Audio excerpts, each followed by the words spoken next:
Hi, Hi. who are you? I'm Sammi Gay. Sorry, I keep saying I'm Sammi Gay. I'm from the Bronx. I am a chef, a cook. That's how I spend most of my time.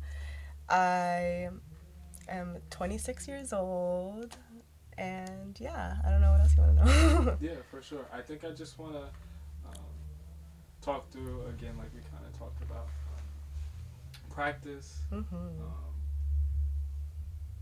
connection to community and community with others, and then I'm going to ask you some other questions. They might sound outlandish, but Go off. to the purpose. So, what do you think that the practice of making and crafting food for others means for you um, as a Black Puerto Rican, as a Black woman, as a Black femme person? It means everything. It's really interesting. I want to start by saying my first entry point to cooking, the food has been around my whole life, was through farming, which I entered in an extremely white space. And like, while when I first started farming food, it felt so familiar and so natural to me. Like, I put my hand in the dirt and I was like, wait, I know what I'm doing. I know which weeds to pull. I know you need a little space to grow. And it was excellent. Like, it was so natural to like have that innate experience, that familiarity. Mm. But I was in a space where I felt also at the same time so disconnected from food. Like, growing food was beautiful. I started in a permaculture garden, which is its own uniquely whitewashing thing. But there was no there was education and I learned a lot, but there was no community, and connecting over food in that way felt very bizarre. So and this was when I was in college. So when I moved back, I realized, more and more that food is my medium, but it had to be in the ways that I've known growing up. I have a very big family. My grandma on my father's side has 11 children. My mom has six siblings. They all got a whole bunch of kids, and they all live in practically New York or on the East Coast. So I've been around them, and I've been eating good since I was young. Um, and I don't know, I think one of the most special things is just to be fed. It's such an honor to feed and be fed. And, there's always place at the table. And, like, I don't know, it's sitting across the table with people, family, friends, and like friends who become family at the same time is really important to me. But yeah, I don't know. I think food is such a vehicle for storytelling, for learning, for education, for exchange, for nutrients, for being nurtured. And all of that together really excites me. Yeah, Yeah. yeah, yeah. You talked about farming. Where? I mean, you grew up in the Bronx, so where were you farming? Yeah, I grew up in the Bronx, and like luckily where I grew up in the Bronx, there's a lot of natural. I live right next to Pelham Bay Park, Orchard Beach. Like I was in a lot of green spaces, but growing food was just unfamiliar to me. So I went to school in Western Massachusetts, in Amherst, Mm. and it's a hippy dippy little place. I don't know if anybody ever been over there, but like they was drinking kombucha before kombucha was cool, like, and all that. So it was really like, there's a lot that fascinates me about that kind of culture. Like, I studied environmental science and I studied urban planning. So like there's a huge emphasis on sustainability and longevity. And but even then it was so whitewashed. You know what I mean? Like the things that I learned through farming and through permaculture and environmental science, it's like, we're reusing this and we're gonna call it this and this is our technique. When I'm like, my grandma been saving her, butter containers and putting sofrito in there forever. So it's like, but we're so left out of the narrative. And it's really interesting because the Bronx especially is used as an example for everything. The Bronx has Hunts Point, which is our major food distribution center. So all the food that we get in restaurants, grocery stores, comes through the Bronx, right? It also has the highest pollution, the highest asthma rates, highest obesity rates, diabetes, like, and I'm not sure if you're familiar with the history of the Bronx in the 70s and 80s. Like, it's neglect from the government, the fires, the crime, like, like how all of this contributes to the story to be like the worst congressional district in the U.S. it's always used as an example, but meanwhile the techniques we're learning in sustainability or farming are things that my family, my neighbors have been doing forever, you know? So I was like, what is this disconnect that I'm seeing here? Like, why are we so left out of this narrative, you know? So while I was there, I did gain a lot in terms of education, a lot of knowledge, a lot of practical, you know, like this is how you plant this and this is like a lovely way to do that. But I couldn't wait to come back home and apply it here differently. You know, like I felt like I was gleaning all that I could just to come home and share it with my community and exchange with my community and also learn from my community in a way that didn't feel so unfamiliar and accessible. Like even then when I was like a sophomore, I was too woke. Like you know, I came back and I was like shaking shit up in my house. I was like, "Mom, like you need to fucking compost this and you need to, you know, do that." And like I was using all these words to describe situations because that's the only way I learned how to talk about it even though I have lived it, you know what I mean? So it's like I was like you know, divestment. I don't know what the hell I was talking about, but I came there and like my family was hella annoyed at me. Like they were all like, "Girl, shut up," you know. They were like, "Enough." But like, it took me. I had to learn all that to then unlearn it and like connect it to my history and my past to then come to a new understanding. Like I don't. It was just such a bizarre experience. I was like, "Wait, this is not right." And these are the people I want to be connecting with. So why can't I have a conversation about the things that are affecting us? Right. But I only learned it in these tools or these languages that are super academic, super inaccessible, super unfamiliar for like a lot of my family who didn't go to college, but like literally have lived these experiences, you know? So yeah. That's really beautiful. You just brought up so many amazing points about sneaking things out, and then once you realize that some of the things that you sneak out or that you take with you are coded, Exactly. are coded in the ways that we understand to be true. In our tongue, I should say. Right. And thinking about tongue and thinking about language and thinking about sustainability and longevity, I think that's largely what this project is about, from music to food to activism to Right. art. So I wonder what you think about, I mean, we hear it in this title for this event, but I wonder what you think the longevity is. I wonder what you think the sustainability is. I wonder what you think. A lot of people say Black utopia, and I'm not always that fond of that Right. vocabulary because I think it should be problematized. Right. There will be problems in our Black world. There are problems in our Black world, Right? you know? So I wonder what you think about what the imagination of the sustainability looks like. What the walking and the promenade of the future looks like when we have the tools and the language and the things to say to each other, and that. Yeah, I love that question. I feel like, again, as understanding food as my medium, and it's interesting, I think about, so let me backtrack. I studied urban planning and I'm from the city, and like the city has been my lens for so much. You know, through cultural exchange, through understanding futures, through living, through like maybe some scary experiences, like, you know, like that has been my lens. And I love preservation, you know, and I've seen this city change so much. And it's interesting because I'm from both the Lower East Side and the Bronx, but my dad is from the projects in the Lower East Side. So while everything is changing around him, his projects that he's lived in my whole life feel so untouched in this interesting way. And that's like many faults, like, you know, we could talk about NYCHA and like the neglect in that area, but it's been so kind of special to me to like have some things unchanging, right? To have, while everything around feels so unfamiliar, like to have that almost a time capsule. Like not a lot has changed in these projects, you know, like so I think about preservation a lot. And not that I want things to be unchanging, but I do think we have a lot of the tools that we can imagine in Black utopias and Black tomorrows already. We've had it for so long. And through food, I also think about preservation. Like food is my medium, but like preservation might be my lens. Because what excites me the most about food, and like this did start with farming, is like we had so much excess.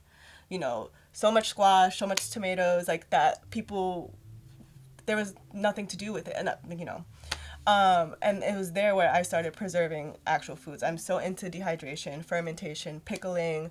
I like making my own spice blends, like, you know, and it that act, like, of, oftentimes there's different waits for whatever ferments, 6 weeks, 3 months, that act of, I don't know where I'm going to be tomorrow, but like I'm doing this thing to ensure some kind of future, some nutrients, some sustenance for a time unknown, a time far away. And that part there, like that is what really moves me. And even like going back, like looking back, where our enslaved folks and ancestors, like the same thing, like canning and preserving. You don't know what tomorrow holds. You don't know what it will bring, like, and especially with food, when you're getting, like, you hear a lot of stories about folks in the South who, like, got, the chitlins and the pigtails and the pig ears and the hooves and, like, all these scrap things and made so much out of that. And you get the fat, you get the lard, you get the, you could pickle pig ears and all these things. And, like,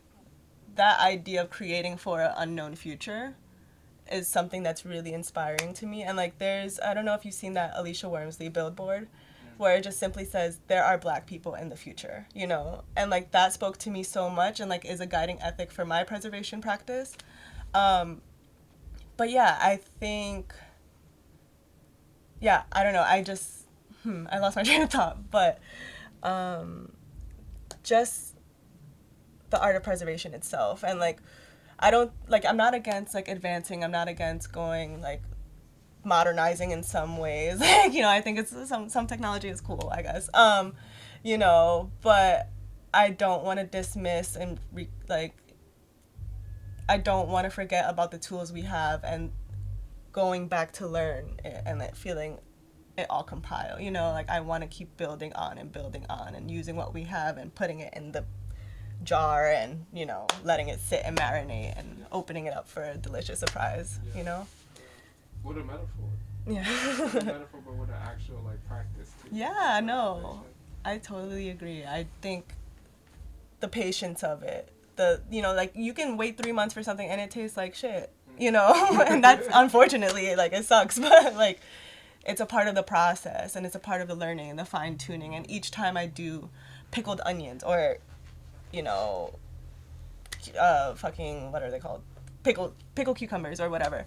There's something I learn from it and something I can make better and something that improves upon the process, like it is such a patient practice. And like I learned so much from watching the bubbles arise when the processes, like, the sugar is eating the yeast and like all of that, like the patience and the processes and the science, and like it's so simple, but there's so much to learn in that like little moment. Yeah. Yeah, it's really beautiful. So you've done one of Yes. Playground's community Mm-hmm. dinners, to which I was present.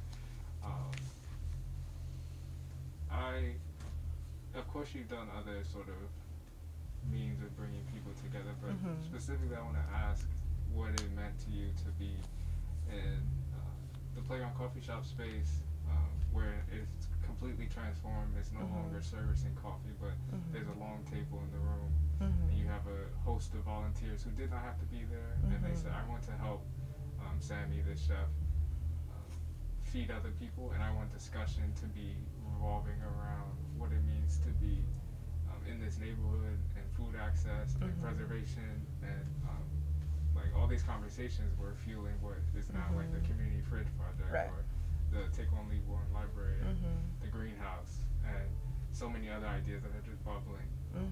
So I want to know what you think specifically about that past, and looking at 2019, the start of 2019, Right. and now 2020. We're in this completely different 2021. realm. It's all right. This whole different realm, right?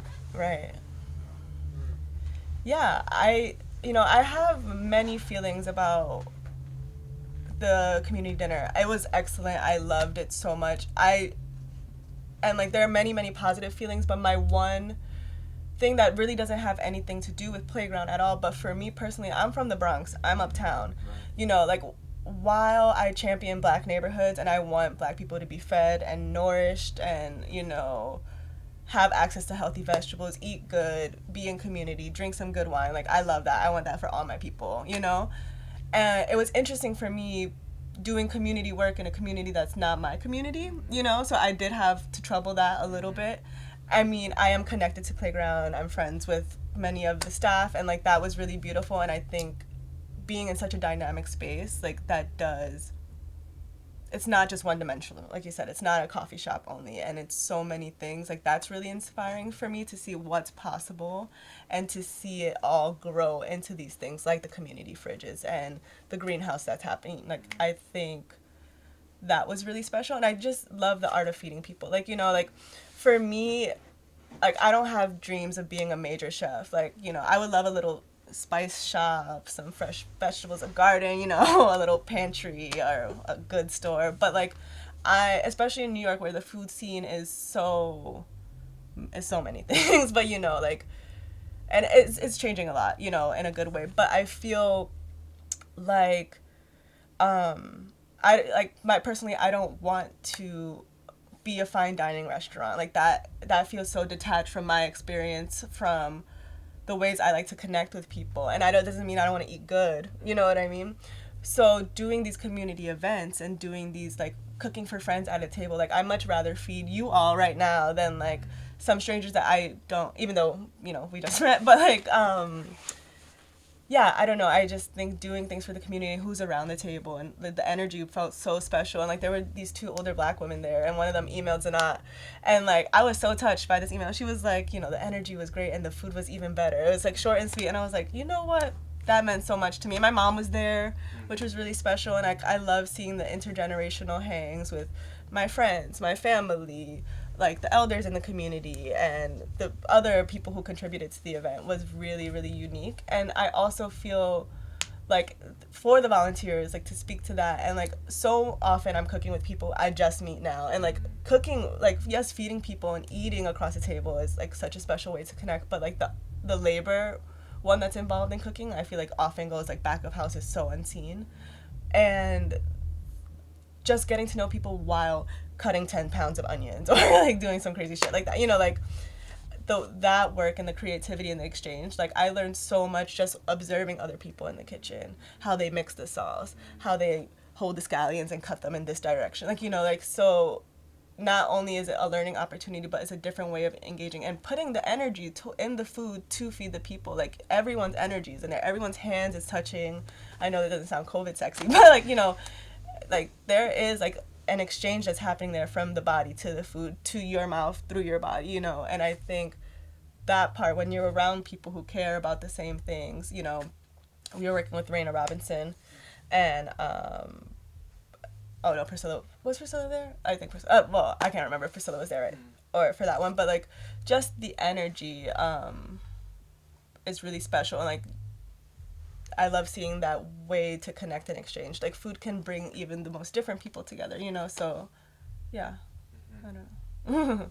What does freedom look like to you? Ooh, you know, it's hard for me sometimes, especially after spending so much time with myself, you know, during this past year, to like, not in a selfish way really, to like, but I realize more and more the urgency of getting free or feeling at peace or trying to approach peace with myself primarily. But freedom for everyone, I think that's also a hard thing, because I'm like, everyone wants different things, you know? But I would love a world where people can do what they want if it's not harming folks, and like do the things that please them and explore the things that please them without like the binds of capitalism and like needing to survive or needing money to survive. I want, you know, us to have health, wealth, good food. You know, like I just want people to be taken care of and feel taken care of. And there's so many ways to imagine that, but everyone's needs are so different, so it's hard for me to like generalize what freedom looks like to you. But I just want people to feel taken care of and have the tools. You know, the tools are here, but like how do we get them to the people who need them, you know? But yeah, it's very multifaceted. Yeah. That's it. That's my last question for you. I think that was really generative and Yeah. beautiful. And Thank so you. I'm so grateful. Thank you. Yeah. Okay. Yes. Mercy. Beautiful. Yeah.